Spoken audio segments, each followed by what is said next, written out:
Au nom du Père, du Fils et du Saint-Esprit, ainsi soit-il. L'oraison de ce jour, très belle, nous dit « Omnipotens, Sempiternus Deus, Dieu tout-puissant et éternel, fac nos, fais-nous, tibi, vers toi, toujours, devotam, semper et devotam gerere voluntatem. » Toujours une volonté dévote, soumise. « Et majestati tue, et qu'à votre majesté, Shinshiro cordé, par un cœur sincère, servirez, nous puissions vous servir. » C'est ainsi que prie l'Église, et c'est ainsi que doit être aussi notre prière.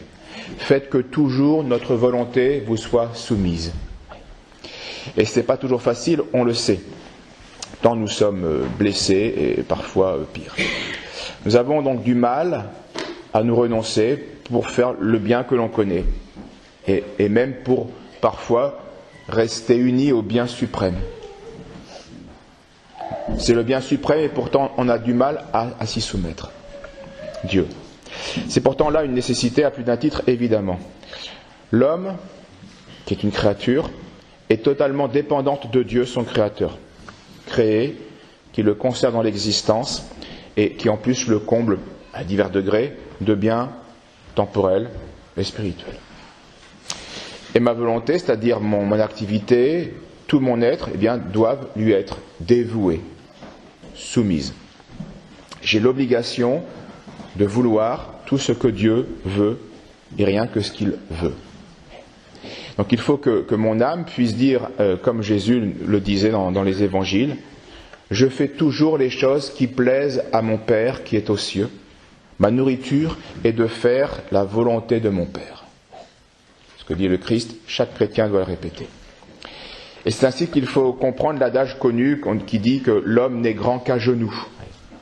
L'homme à genoux, c'est l'homme qui se soumet, qui s'abaisse devant Dieu. Et c'est ainsi qu'un homme est grand. L'homme qui fait la volonté de Dieu se met à genoux, se soumet, par là se grandit, parce qu'il participe, parce qu'il s'unit à plus grand que lui, à la divine majesté. D'où cet autre adage qui le complète, servir, c'est régner. Servir, c'est régner. On sert Dieu et on participe à sa grandeur. On règne avec lui. Alors, évidemment, en deux étapes, comme le Christ nous l'apprend. D'abord, une étape temporelle cachée, où la gloire est invisible et c'est même la passion qui domine. Et puis une autre étape, où là, il n'y a plus aucune larme, ni plus aucune douleur, souffrance, plus de mort, où la gloire seule règne. Donc il n'est pas humiliant de se soumettre en soi. Tout dépend à quoi on se soumet. C'est même une nécessité si on parle de la créature et de son créateur. Il n'est pas humiliant, donc ni rabaissant, d'obéir à des ordres qui sont bons et qui viennent d'autorités légitimes, qui nous commandent. Mais il faut les deux. Les ordres doivent être bons et l'autorité doit être légitime dans son domaine. Non seulement c'est pas humiliant, mais c'est même nécessaire, c'est même vivifiant, c'est même sanctifiant. C'est à travers eux qu'on obéit à Dieu. Mais on le sait, malheureusement, cette doctrine qui est une évidence, qui est très simple à comprendre, est très compliquée à mettre en pratique, parce que le péché a tout déréglé chez tous les hommes. Souvent, on a un supérieur qui est infidèle, au moins en partie, à sa tâche. Et puis souvent aussi, on a un inférieur qui est rebelle aux ordres qui sont donnés, qui sont pourtant bons, mais qui exige trop d'efforts pour l'instant de sa part, alors il les rejette. Et on voit bien tous les deux, inférieur comme supérieur, eh bien, celui qui doit commander comme celui qui doit obéir, eh bien, n'ont pas leur volonté parfaitement soumise à celle de Dieu. Et donc il n'y a pas donc que l'inférieur qui doit se soumettre. Que tous ceux à qui Dieu a confié une autorité, qu'elle soit naturelle, sans naturelle, et n'oublions pas qu'on représente la divine majesté. Et qu'on doit donc nous-mêmes nous soumettre à elle et lui obéir. Car les chefs, eux aussi, auront des comptes à rendre à Dieu. Donc l'homme doit s'incliner devant la volonté suprême du Seigneur. C'est là sa noblesse, c'est là sa gloire.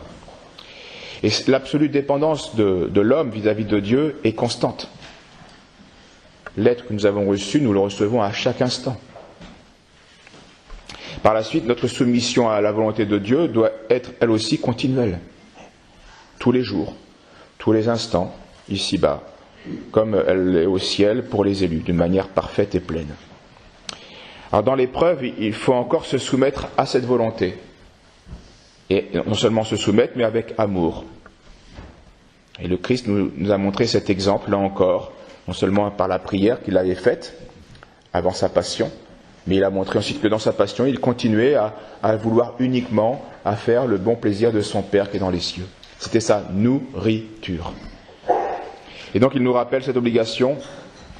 Il nous montre l'exemple pendant son agonie. Père, non pas la mienne, mais la vôtre, de volonté. Et puis, il nous le rappelle cette obligation, eh bien aujourd'hui. Je vous enverrai d'auprès du Père l'Esprit de vérité qui procède du Père. Il rendra témoignage de moi et vous aussi, vous rendrez témoignage. Ne soyez pas scandalisés, il les prévient.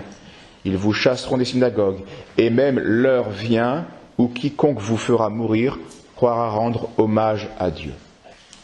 Le Seigneur les prévient. Ils finiront martyrs au sens plein du mot. Et à ce moment-là, eux aussi auront la grâce de se réjouir, de faire la volonté du Père. Et ce sera leur nourriture. Ce sacrifice nous est évidemment difficile. Et cette difficulté n'est pas que dans la volonté qui doit se soumettre à la passion, à la croix, à la mort, à la déréliction. Parfois aussi, elle vient d'une intelligence qui est aveuglée, qui ne voit pas.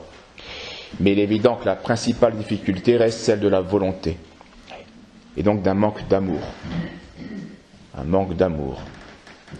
D'où la deuxième partie de l'oraison d'aujourd'hui. Que nous vous servions, vous, votre majesté, dans la sincérité de notre cœur, d'un cœur sincère. Et cette obligation est inséparable de la précédente. Celui qui est soumis à Dieu, eh bien, le sert fidèlement, sincèrement. Et ce service doit émaner d'un cœur sincère, mu par une vraie charité. Saint Jean, dans son épître, dit « Celui qui n'aime pas ne connaît pas Dieu, et il demeure dans la mort. » C'est la charité qui donne le prix et la valeur à tout ce que nous pouvons faire. Tout ce qui sera fait extérieurement même de bon, sans charité, n'aura pas de prix. Et ce service donc de Dieu a un double objet que nous connaissons bien. Aimer Dieu plus que toute chose et le prochain par amour de Dieu. Et comme le dit Saint Jean toujours, n'aimez pas seulement de parole et de langue, mais en action et en vérité. Et c'est ce critère-là qui changera toutes les choses, qui changera toute la donne au ciel. Ici-bas, nous sommes corps et âme, et donc il y a toute une hiérarchie naturelle et surnaturelle qui s'impose. Différence des sexes, différence des ordres, la consécration, le laïque, etc., l'ordre clérical, dans l'ordre temporel, etc. Il y a toute une hiérarchie de magistrature, etc. Mais la vraie hiérarchie, c'est celle qui est faite, c'est celle qui vient, qui a pour principe la charité. En action et en vérité. Et là, on voit que des personnes qui, temporellement, hiérarchiquement, sont insignifiantes dans la vie des peuples, comme dans la vie de l'Église, parce qu'elles agissent en action, pas seulement en parole, mais en action et en vérité, eh bien, sont au sommet de la hiérarchie de la charité, donc au sommet de la proximité de Dieu. Mais ici-bas, ça ne se voit pas, ou pas parfaitement. Et donc les désirs stériles, les bonnes pensées, les velléités, les bonnes intentions dont l'enfer est rempli ne sont pas suffisantes. Saint Philippe Néri répétait souvent ces paroles, des actes et pas des mots. Il ne faisait que traduire ce que Saint Jean dit et ce que notre Seigneur dit. Ce n'est pas ceux qui disent Seigneur, Seigneur qui entreront dans le royaume des cieux, mais ceux qui font la volonté de mon Père qui est dans les cieux. D'où la nécessité de prier, puisqu'on voit bien la difficulté que nous avons à nous soumettre à la volonté de Dieu.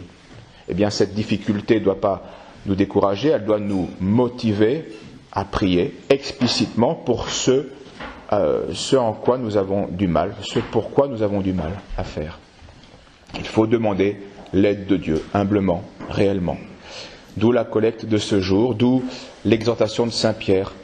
Soyez donc prudents, sobres, pour vaquer à la prière. N'oublions pas de vaquer à la prière.